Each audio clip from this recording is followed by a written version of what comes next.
Hey guys, so this video is a short lesson on proving covariance rule number 1. So there are 3 covariance rules and we're going to prove each one of these in this and the next 2 videos. So the first is the additive rule. As always, we have the situation where y is a random variable which equals v plus w, and we're going to work out what the covariance of x with y is going to be. So as we will see, this is going to equal the covariance of x with v plus the covariance of x with w. And how do we get that? Well, first of all, we note the fact that if y is equal to v plus w, then mu y, that is the population mean of y, is going to equal mu v plus mu w. Okay, so that's mu. Please pardon my handwriting.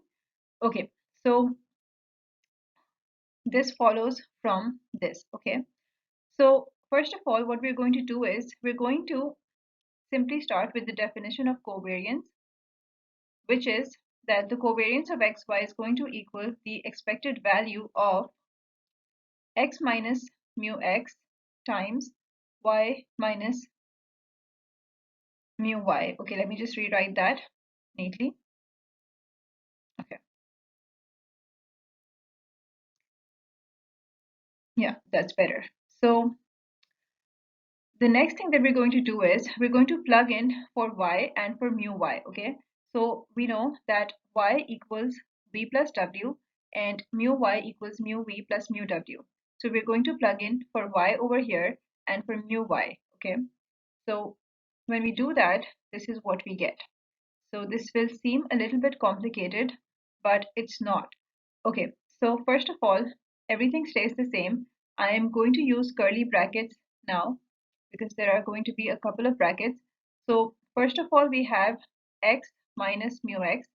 This is simply this term right here, okay? And then in place of y, I'm going to write v plus w, okay? And then in place of mu y, I'm going to write minus mu v plus mu w. So I've simply plugged in, okay? That's all I've done so far. And we close the curly bracket. And now you can see why I started using the curly bracket, okay? So the next step is simply to rearrange these terms here, okay? So we will bring the v terms together and the w terms together. So let me just do that. We're rearranging this in the next step. That's all we're doing. So this is going to equal the expected value of x minus mu x times v minus mu v plus w minus wv. Okay, cool. Now all I've done here is that the reason that there's a minus with this mu w sign over here is because this was minus, right? So therefore, when we multiply, the sign becomes minus. Okay, let me just remove that. Okay, cool. All right, now all we have to do is we have to multiply this term right here with these two terms one at a time. So we're going to do that. So this is going to multiply first with this expression right here and then this expression right here. Okay. So let me just erase these. Cool. So the next step is to multiply.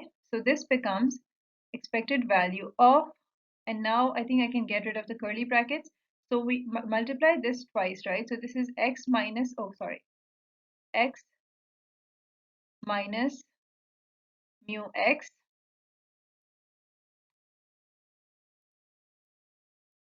times v minus mu v, and all I've done is I've multiplied this with this, okay? And next we're going to multiply x minus mu x with w minus mu w.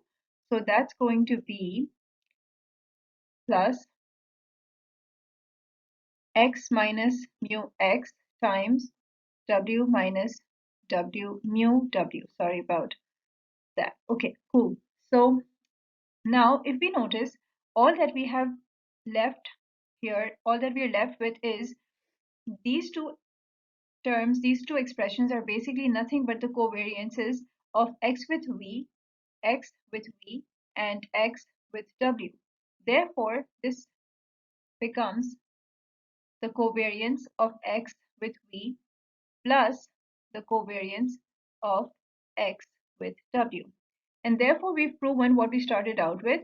So this right here is the same as what we were trying to prove. That is, the covariance of x with y is equal to the covariance of x with v and the plus the covariance of x with w. So that's it.